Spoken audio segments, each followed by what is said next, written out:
Well, to discuss that a bit further, we're joined by Mr. Mark Dankof, who is a political commentator, joining us now on the line from San Antonio. Mr. Dankof, thank you very much for joining us. Now, is it fair to have 5 countries deciding for the whole world? And if it is not fair, why is it that the UN does nothing to change the status quo?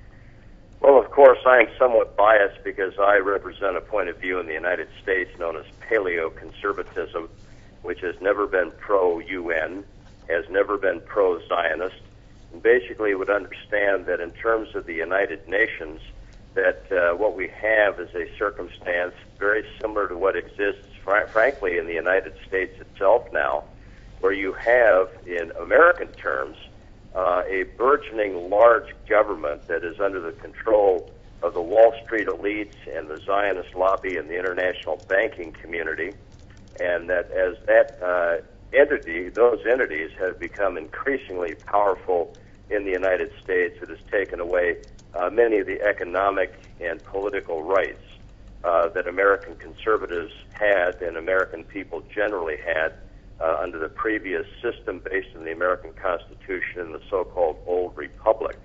I don't think it's an accident that the United Nations, it seems to me, is intimately connected with the international bankers and the Zionist entity that the UN helped to facilitate the creation of in 1948, and frankly, the kind of elitism that is represented by some of the legitimate criticisms of these less powerful UN members is there by design, and it basically mirrors many of the same things that have happened in the domestic United States, especially with President Woodrow Wilson, who of course pushed for the League of Nations as a precursor to what eventually became the UN. Wilson was very much tied up with international bankers. It's not an accident that it was in the context of his emergence as a power in the United States that we ended up with a direct federal income tax in this country for the first time in our history, and the creation of the Federal Reserve Board. Both of those developments have led to the welfare warfare state in the United States that is tied up with the so-called New World Order and globalism and with the Zionist entity. And so I think that we need to take a deeper look at the United Nations in terms of some of the presuppositions that it assumes about human nature, which I happen not to agree with. And in many instances, while it seems attractive to many people to support the UN with the best of intentions, I think you can argue that the legacy of that organization in so many ways has been largely to the detriment of powerless people everywhere.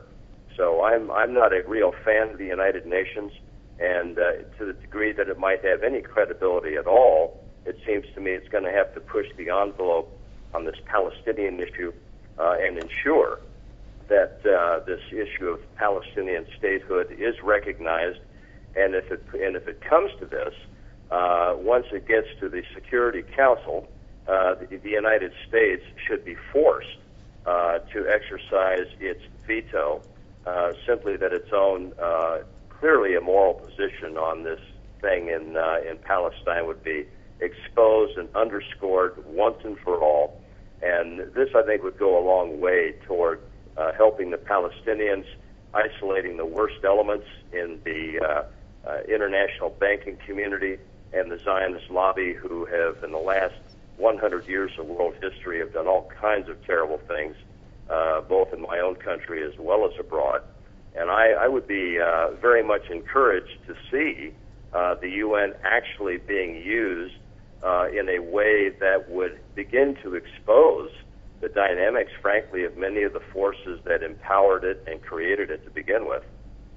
Mr. Dankof, you covered quite a large bulk of information there about the United Nations. So let's just speak about where the United Nations stands in the middle of all these global crises that we're currently experiencing. I mean, is it acting independently, or is it, as you mentioned as well, acting maybe in line with policies devised by major powers? And then if that is so, if it is just acting in line with major powers, then what good is the UN for then, for the rest of the world? Well, that's precisely the question that I would raise, and it seems to me that if just on this Palestinian issue alone, that if we end up with what we've seen of the United States and the Security Council and the UN for all of these many years and these decades, what's going to transpire if, in fact, at least the United States were to use its Security Council power to veto a General Assembly resolution recognizing a Palestinian state. This would underscore once and for all the very point that many of these UN members who are dissidents have been trying to raise.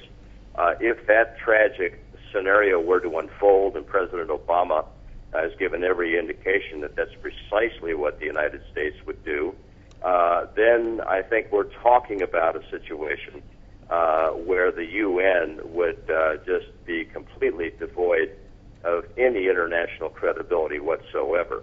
And many of the people on left and right in this country and abroad who I do sincerely apologize for interrupting Mr. Dankof, but it does seem that we have run out of time. That was Mr. Mark Dankof, political commentator, joining us on the line from San Antonio. Mr. Dankof, we do appreciate your insight here at Press TV.